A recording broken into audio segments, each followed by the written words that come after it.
TPP গণমঞ্চ তৈ কংগ্রেসনি কথালাই মুংবাই কক্তমা থুনানি বসকাঙ্গ কক্তিচল কংগ্রেস ভবন নাংককমানি cock সাকলাই রজাখা কেবন কিরিয়াবুই খাফুয়ার বট রিনানি cock কচারমুং ফাইনি বসকাংনি ADC চংবারিব বাতাইনাই প্রদেশ কংগ্রেস কাসকো আশিস কুমার সাহা শাখা কংগ্রেস বদল খবুই থংরংনি কনি বদল কথালাयै এডিসি চংবারিব বাতাইলাইনাই কক সাবজাকা হনি শাখা প্রদেশ কংগ্রেসনি কাসকো আশিস কুমার সাহা एप्रिल तालनी चुकु सालमारी अंखा बाई इलेक्शन तै एप्रिल नि चिनै सालमारी अंखा एडिसि चंगबारी जतो आचुक थायो बाताइनाय थंग्रंगनि बदल कायथा बाताइनाय रकनि नग नगो थांगै नमिनेशन बलाय रिया तना बागै दमरक समरक रिजागै तंगो कासु जागै तंगो आकाश मुंगरक न लाइरवै एडिसि चंगबारीबो बाताइनानि कक शाखा त्रिपुरा प्रदेश कांग्रेस कमिटिनि कासको आशिष कुमार साहा बतैब शाखा लाइथानाय बेसि चार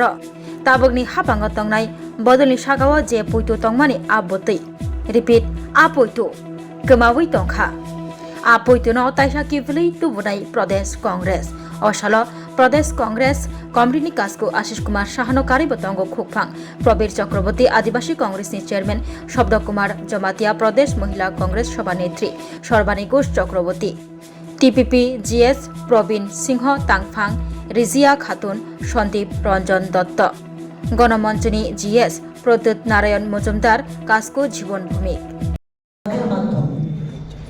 রাজ্যের আপামর গণতান্ত্রিক জনগণের কাছে এই আহ্বানটুকু রাখছি, হয়তো আপনারা অনুধাবন করতে পারছেন এই রাজ্যে কিংবা সারা দেশে বিজেপি ক্ষমতায় আসার পর থেকে কিভাবে একের পর এক জনবিরোধী নীতি, কৃষক বিরোধী আইন, শ্রমিক বিরোধী শ্রমবোর্ড, জনজাতি বিদ্যুৎ বিরোধী আইন, যেমন ফরেস্ট কনজারভেশন অ্যাক্টের মতো আইন লাগু করার মধ্য দিয়ে কিভাবে দেশে একের পর এক গণতান্ত্রিক কাঠামোতে মানুষের অধিকারকে খর্ব করার চেষ্টা করছে এবং একেবারে অধিকারকে চূর্ণ বিচূর্ণ করে দিচ্ছে। আজকের এই বিজেপি সরকার সারা দেশে সর্বত্র সাম্প্রদায়িকতার ভিত্তিতে, সাম্প্রদায়িক বিভেদের মাধ্যমে, জাতি বিদ্বেষের মাধ্যমে, ধর্মীয় বিভেদের মাধ্যমে তার শাসন ক্ষমতাকে টিকিয়ে রাখতে উঠে পড়ে লেগেছে। আমাদের পার্শ্ববর্তী রাজ্য মণিপুর আমাদের সামনে জ্বলন্ত উদাহরণ, কিভাবে সেখানে দুটি ভাতৃপ্রতির জনগোষ্ঠী একের উপর এক হিংসাত্মক কার্যকলাপ চালিয়ে যাচ্ছে। আমাদের ত্রিপুরা রাজ্য আজ এর বাইরে নয়। ত্রিপুরা রাজ্যে আজ বিজেপির কাছে উগ্র ধর্মীয় বাদের এবং সাম্প্রদায়িকতা বাইরে তার নির্বাচন গাওয়ার তার কাছে কোনো হাতিয়ার নেই। আজকে দিল্লিতে বসে তারা এই দুটি দল এতদিন ধরে তারা একের উপর এক ইয়ে করার পর কিভাবে তারা সেখানে কষ্টি নষ্টি করছে আমরা সবাই দেখতে পাচ্ছি। তো এই পরিস্থিতিতে ত্রিপুরা রাজ্যে গণতান্ত্রিক বাতাবরণ ফিরিয়ে আনতে, মানুষের কথা বলার অধিকার ফিরিয়ে আনতে, এক নতুন গণতান্ত্রিক ব্যবস্থা, শাসন ব্যবস্থা আবার ফিরিয়ে আনার লক্ষ্যে এবারে ধর্মাবলম্বীর উপনির্বাচন এবং সামনের এডিসি নির্বাচনে আপনারা সবাই গণতন্ত্রের পক্ষে, সাম্প্রদায়িক এবং ফেসিবাদী বিজেপি ও তার সহযোগী শক্তি গুলোর বিরুদ্ধে ভোট দিয়ে নির্বাচনে আমাদের জয়যুক্ত করবেন এই আহ্বান থেকে এবং গণতান্ত্রিক শক্তিকে মজবুত করার অনুরোধ রেখে আমি আমার বক্তব্য কংগ্রেস, টিপিপি এবং গণমঞ্চের যৌথ প্রেস কনফারেন্সে আমাদের আমন্ত্রণে সাড়া দিয়ে যে সমস্ত সাংবাদিক বন্ধুরা এসেছেন তাদের সবাইকে আমি ত্রিপুরা পিপলস পার্টির পক্ষ থেকে অভিনন্দন জ্ঞাপন করছি। আজ আমরা তিনটি রাজনৈতিক দল যৌথভাবে শুধু নির্বাচন নয়, ত্রিপুরা রাজ্যে গণতন্ত্রকে টিকিয়ে রাখতে এই জনবিরোধী বেশিবাদী সরকারকে রাজ্যে এবং সারা দেশের শাসন ক্ষমতা থেকে সরাতে গণ আন্দোলন শুরুবাত করার লক্ষ্যে একজোট হয়েছি এবং সেই জোটের বার্তা দিতে আমরা আজ এই প্রেস কনফারেন্সের আয়োজন করি। মোটামুটি আমাদের প্রস্তুতি আমরা শেষ করে নিয়ে এসেছি। আপনারা নিশ্চয়ই অবগত হয়েছেন যে আমরা ত্রিদলীয় যে জোটবদ্ধ লড়াইয়ে আমরা যাচ্ছি। খুব শীঘ্র আমি চেষ্টা তো থাকবে আমাদের আগামীকাল প্রথম বেলার মধ্যেই এটা সম্পন্ন করা। আমাদের অভিপ্রায় আজকে সমস্ত খুঁটিনাটি বিষয় আসলে যা যা ছিল এগুলিকে বাস্তবতা করার জন্য আমাদের নেতৃবৃন্দরা কাজ করছেন। সম্ভব হলে আজকে রাত্রে না কালকে বাস্তব সিট শেয়ারিংয়ের ব্যাপারে কিছু আলোচনা হয়েছে শরীরদের সঙ্গে? হ্যাঁ, নিশ্চয়ই এবং আমরা সহমতের ভিত্তিতেই এগোচ্ছি। আপনারা কি প্রত্যেকটি আসনই লড়বেন? সব আসলে এবং সেখানে আমাদের সহযোগী হিসাবে আমাদের এই ত্রিদলীয় জোটে হয়তো প্রার্থীও প্রতিদ্বন্দ্বিতা করবে। আপনারা কি বিশ্বাস করেন এইভাবে আপনাদের মানে ভোট ভাগাভাগি বিশেষ করে বামেদের সঙ্গে অন্য রাজনৈতিক দল যদি শাসক শিবিরকে কোনোভাবে সেখানে ফায়দা দেওয়ার প্রয়াস? দেখুন, ভোট ভাগাভাগি রোধ করা এটা আমাদের একদম মানে শুরু থেকে আমাদের একটা প্রয়াস ছিল। অনেক ক্ষেত্রে এটা সম্ভব হয়ে ওঠেনি। আমরা জনগণের কাছে যাই, কারণ এডিসির শাসনে বিশেষ করে মানুষ সবাইকে দেখেছে। একমাত্র কংগ্রেস দল যারা কোনোদিন এডিসিতে প্রশাসনে আমরা দায়িত্ব পাইনি পরিচালনা করার। আমাদের আদিবাসী কংগ্রেসের নেতৃত্বরা বিগত প্রায় 2 বছরের উপরে সমস্ত পাহাড় অঞ্চলে আদিবাসী এলাকাগুলিতে আমাদের সংগঠনকে যেমন বৃদ্ধি করেছে, সাথে সাথে আদিবাসী জনগোষ্ঠীর মধ্যে যে বার্তাটা যে কংগ্রেস সম্পর্কে 4 দশক পূর্বে একটা ভুল বার্তা ছিল, এটাকে কাটিয়ে এখন আমরা এই রাজ্যে একটা অন্যতম আদিবাসী সংগঠন আমাদের কংগ্রেস দলে, এবং এটা দিন দিন তার সদস্য সংখ্যা বাড়ছে, মজবুত হচ্ছে। এবং আমি এটুকু বলতে পারি, বিগত দিনে আমরা অনেক নির্বাচনে গ্রাম পাহাড়ে লড়াই করেছি আর সেখানে প্রতিদ্বন্দ্বিতা করেছি। এবারের নির্বাচন তার থেকে সম্পূর্ণ একটা ভিন্ন পরিস্থিতিতে, ভিন্ন সাংগঠনিক শক্তিতে আমরা লড়াই করছি। আশিসবাবু, মনোনয়ন প্রত্যাহারের আরও অনেকটা সময় বাকি। ধনপুর বক্সনগরে আপনারা সিপিএমকে সমর্থন করেছিলেন, সিপিএমের সঙ্গে আলোচনার আর কি কোনো সম্ভাবনা বা রাস্তা খোলা আছে কি? না, দেখুন, কোনো কিছুই আমি মনে করি না যে অসম্ভব।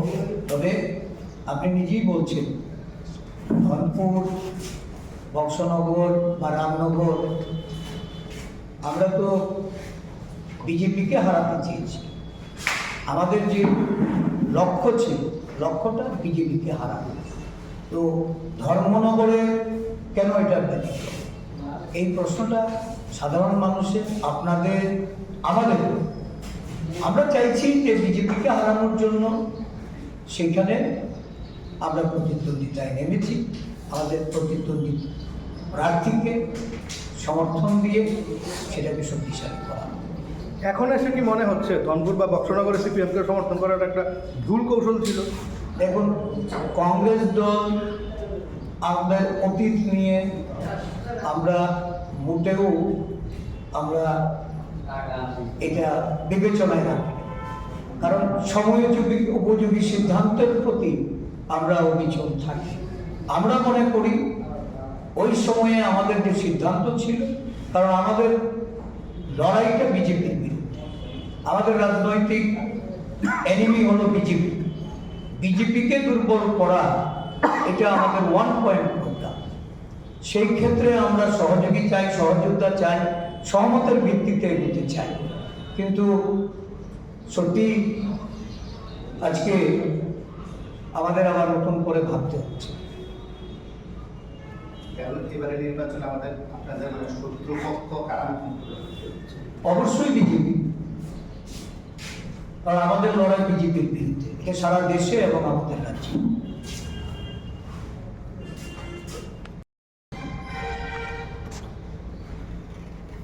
হরিবাবু উল্লেখ করেছেন প্রদেশ কংগ্রেস সহ রাজ্যের আরো দুটো রাজনৈতিক দল, ত্রিপুরা পিপলস পার্টি এবং গণমঞ্চ, আমরা 3টি দল মিলে বিগত লোকসভা নির্বাচনে 8 দলের একটা জোট আমরা প্রতিদ্বন্দ্বিতা করি। পরবর্তী সময় আমাদের ধারাবাহিকতা বজায় রেখে আমরা আগামী বিধানসভার উপনির্বাচন ধর্মনগরে এবং রাজ্যের 28টি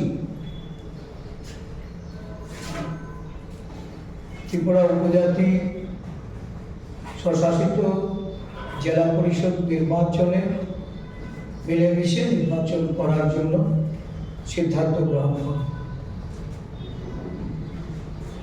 এই নির্বাচনগুলি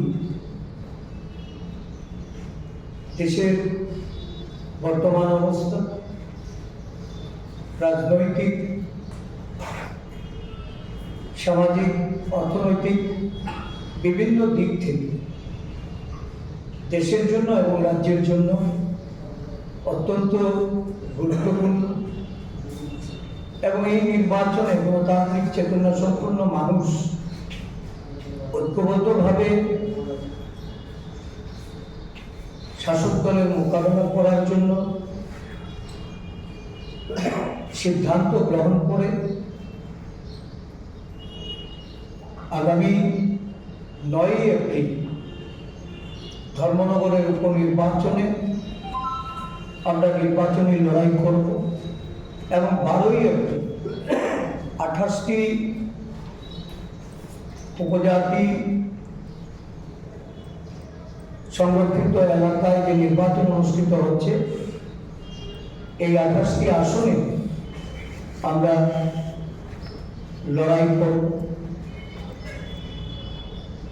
এই রাজ্যে গণতান্ত্রিক বাতাবরণ এটাকে বিষিয়ে তুলেছে শাসক। এটা নতুন কিছু নয়। নির্বাচনের নামে প্রহসন, অর্থনৈতিকভাবে নির্বাচনে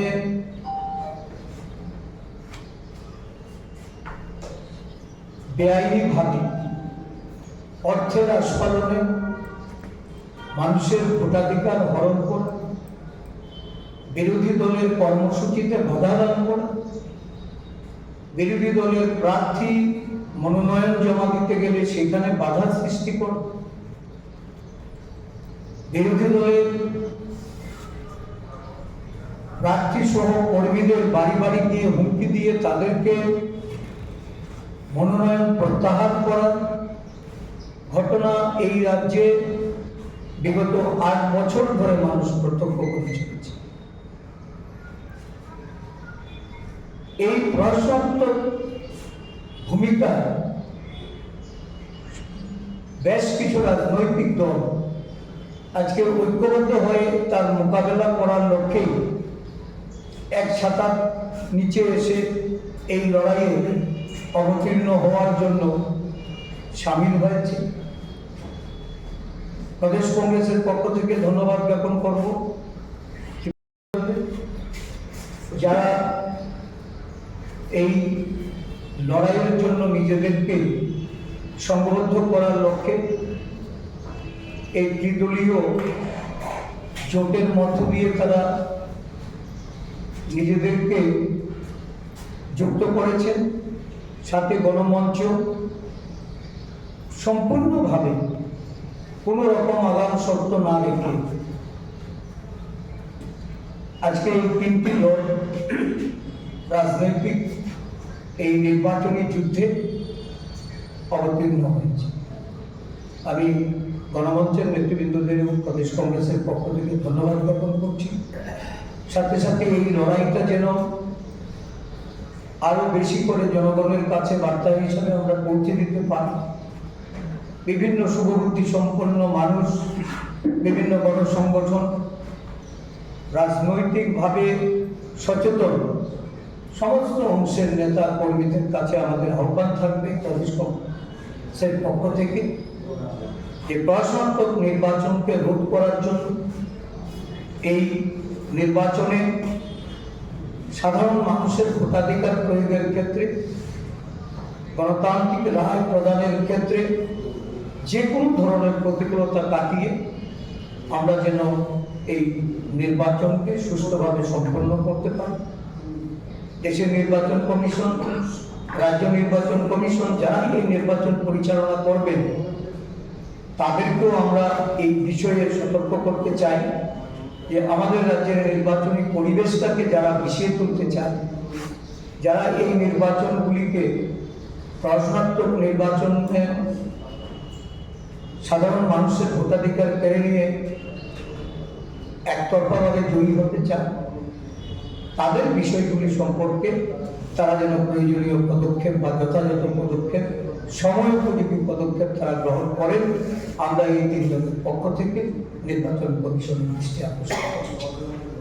আমি অনুরোধ করব যে আজকের এই সংবাদ সম্মেলনে আমাদের মধ্যে উপস্থিত টিপিপির পক্ষ থেকে আমাদের যিনি প্রতিনিধিত্ব করছেন প্রবীণবাবু, আপনি সম্মান। শুধু আপনাদের মাধ্যমে রাজ্যবাসী এবং রাজ্যের রাজনৈতিক দলগুলির উদ্দেশ্যে দুটো বিষয় উল্লেখ করতে চাই। আশিসবাবু বলেছেন প্রেক্ষাপট, এবং আপনারাও জানেন ধর্মনগর উপনির্বাচন ঘোষণা পূর্বেই আমাদের প্রদেশ কংগ্রেস আমাদের অভিমত আমরা প্রকাশ্যে এনেছি। আমরা আশ্চর্যের সঙ্গে লক্ষ্য করলাম তারপর সিপিআইএম দল ওনারা তাদের প্রার্থী ঘোষণা করেছে, এডিসির প্রার্থী ঘোষণা করেছে। এটা স্বাভাবিক, তাদের দলীয় ব্যাপার, তারা ঘোষণা করতে পারে। এ নিয়ে আমাদের কোনো কিছু বলার নেই, আমরা আগেও বলিনি, এখনো বলতে চাই। শুধু একটা হিসাব যে মূল্যায়নটা উনি একটা আমাদের দলের একজন প্রতিষ্ঠিত নেতার বক্তব্যের পরিপ্রেক্ষিতে সিপিআইএম দলের সাধারণ রাজ্যের যিনি সম্পাদক উনি যেটা বলার চেষ্টা করেছে, আমি শুধু একটা তথ্য আপনাদেরকে দিচ্ছি। 2013 সালের বিধানসভা নির্বাচন এই ধর্মনগর কেন্দ্রে বিজেপি ভোট পেয়েছিল 652, শতকরা হিসাবে 1.96%। সিপিআইএম ভোট পেয়েছিল 16,147, আর আমাদের জাতীয় কংগ্রেস প্রার্থী বিজয়ী হয়েছিল 17,941টা ভোট পেয়ে। 18 নির্বাচন একটা পরিবর্তনের পক্ষে ভোট হয়েছে, সেটা আমি এখানে তথ্য উল্লেখ করতে চাই। 23-এর নির্বাচন সিপিআইএম প্রার্থী আর বিজেপি প্রার্থীর ব্যবধান ছিল 1108 ভোটে। আর কংগ্রেস, বিজেপি এবং কংগ্রেস প্রার্থীর ব্যবধান ছিল। আমরা সকলেই জানেন, জোটবদ্ধ এগুলি উল্লেখ করতে চাই না, ব্যবধান ছিল 1108। বলে কিসের ভিত্তিতে মূল্যায়ন করেছেন যে আমরা জামানত রক্ষা করা জায়গায় আছি কিনা গোটা রাজ্যে কোনো কনস্টিটিউয়েন্সি? বলে এটা একটা দিক। আরেকটা বিষয়, মুখ্যমন্ত্রী প্রার্থী ঘোষণা, তাদের দলীয় প্রার্থী ঘোষণার সাথে সাথে বলে দিলেন যে নির্বাচনে বিজেপি প্রার্থীর জয়টা শুধু মানে সময়ের ব্যাপার, মানে জয় হয়ে গেছে।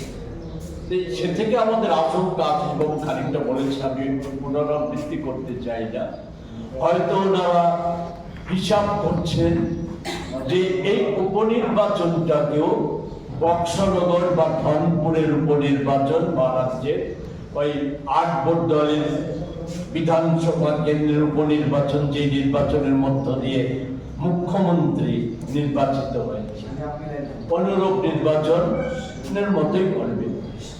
তো সেই জায়গাতে দাঁড়িয়ে এবং এডিসি নির্বাচনকে সামনে রেখে শুধু একটা কথাই বলবো, এডিসিতে প্রমাণিত হয়ে গেছে, আমি প্রেস নোটে আছে, যে এই রাজ্যে পাহাড়ি জনগোষ্ঠীর মানুষের জন্য ত্রিপুরা ভারত মুক্তির পর এর যাবতীয় যা কিছু উন্নয়ন, অধিকার, এই সবগুলির পেছনে, আমি কোনো দলকে খাটো না করেও শুধু বলবো, এই দুগুলির পেছনে সবচাইতে বড় উল্লেখযোগ্য অবদানই আছে আমাদের জাতীয় কংগ্রেস নেতৃত্বাধীন কেন্দ্রীয় সরকারে।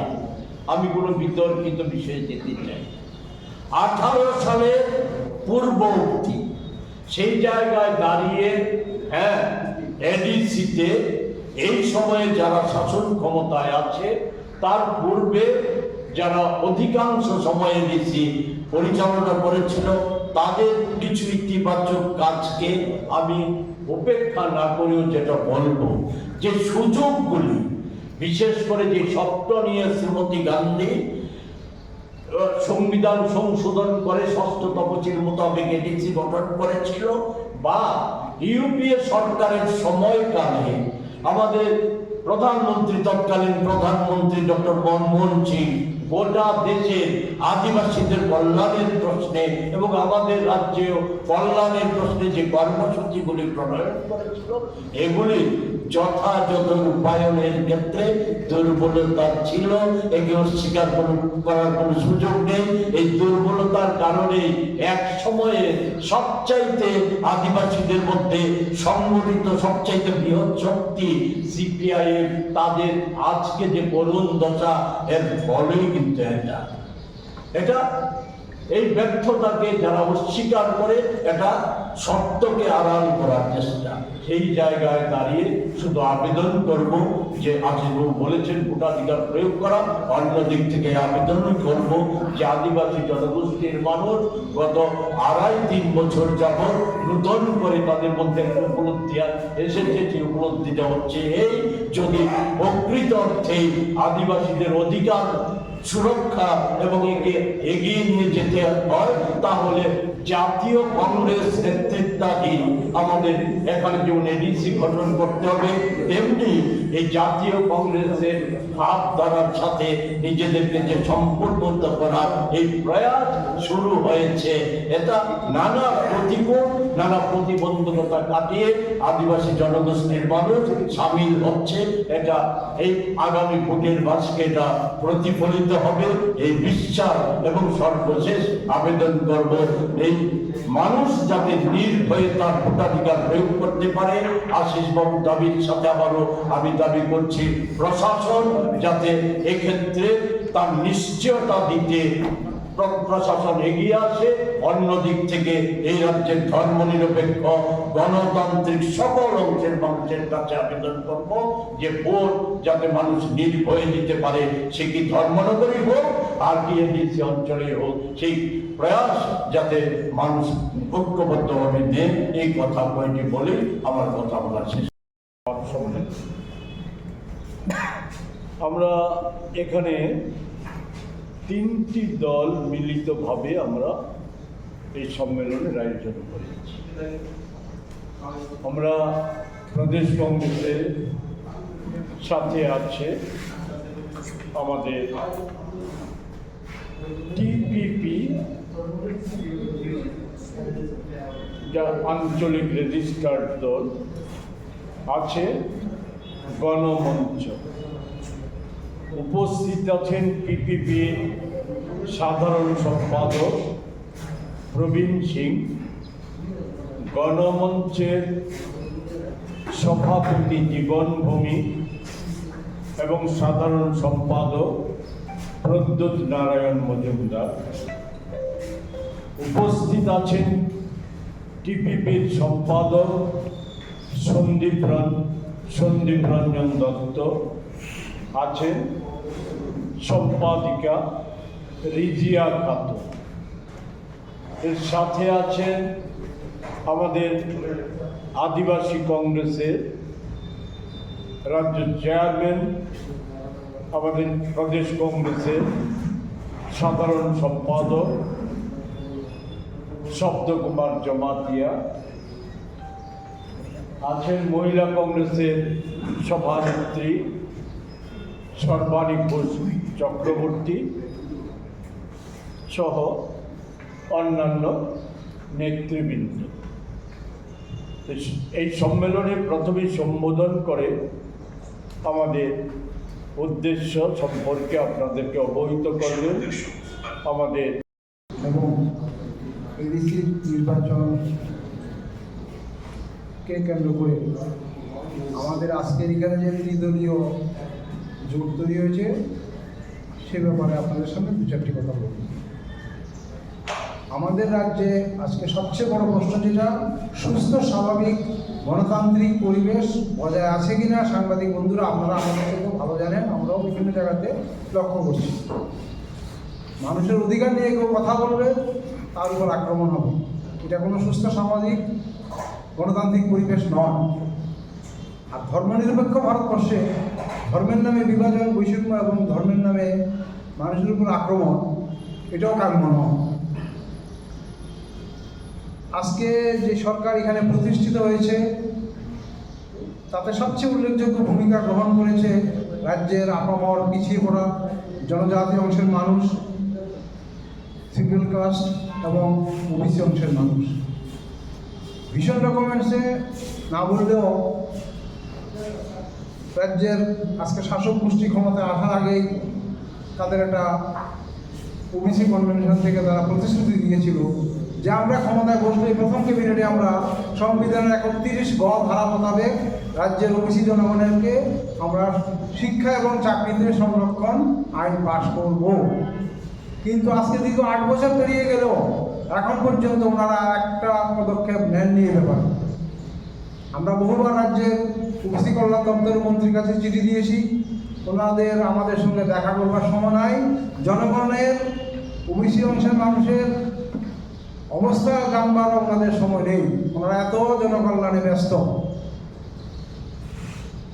এমনকি স্টাইপেন্ড স্কুলে এবং কলেজে ইউনিভার্সিটিতে স্টাইপেন্ড বুকলেট পাবে, সেগুলো ঠিকমতো দেওয়া হচ্ছে না। তদুপরি মানুষের স্বাভাবিক জীবনযাত্রা এবং রাজ্যের মানুষের সম্পত্তির যে গ্যারান্টি দেওয়া আছে সংবিধানে, মানুষের সেই সম্পত্তি রক্ষার যে অধিকার, সেই অধিকারটুকু আজকে বঞ্চিত হয়ে যাচ্ছে। সুতরাং রাজ্যে সার্বিক সুস্থ গণতান্ত্রিক পরিবেশ রক্ষা করার জন্য আমরা আজকে দেশের সবচেয়ে প্রাচীন এবং ভারতবর্ষের সবচেয়ে বড় ধর্মনিরপেক্ষ দল কংগ্রেসের সঙ্গে আমরা সহযোগিতায় নেমেছি। কারণ সারা ভারতবর্ষে একমাত্র কংগ্রেস এই দেশকে অখণ্ড রাখতে সক্ষম। আর যারা যত কথাই বলুন, সারা দেশের মানুষ আজকে লক্ষ্য করছে কি হচ্ছে দিল্লিতে আর কি হচ্ছে সারা দেশে, আপনারাও জানেন। সুতরাং আমরা আশা করব এই রাজ্যের মানুষের সুস্থ জীবনযাত্রা, স্বাভাবিক জীবনযাত্রা রক্ষার জন্য আগামী নির্বাচনে যাতে মানুষ স্বচ্ছন্দে নির্ভয়ে স্বাভাবিকভাবে ভোট দিতে পারেন, সেই অধিকারটুকু সুরক্ষিত করার জন্য আমরা ঐক্যবদ্ধ হয়েছি এবং অন্যান্য দলগুলো ঐক্যবদ্ধ হওয়ার জন্য যোগাযোগ করছে। সুতরাং এই ব্যাপারে আমি আর বিস্তারিত কিছু বলবো না, এটুকুই বলবো যে রাজ্যের সার্বিক শান্তি রক্ষার জন্য এবং সাম্প্রদায়িক বিচ্ছিন্নতাবাদী শক্তির বিরুদ্ধে জনগণের ঐক্যবদ্ধ শক্তিকে আরও সুদূর প্রসারী শক্তিশালী শক্তিরূপে আত্মপ্রকাশ করার জন্য আমরা এখানে ঐক্যবদ্ধ হয়েছি।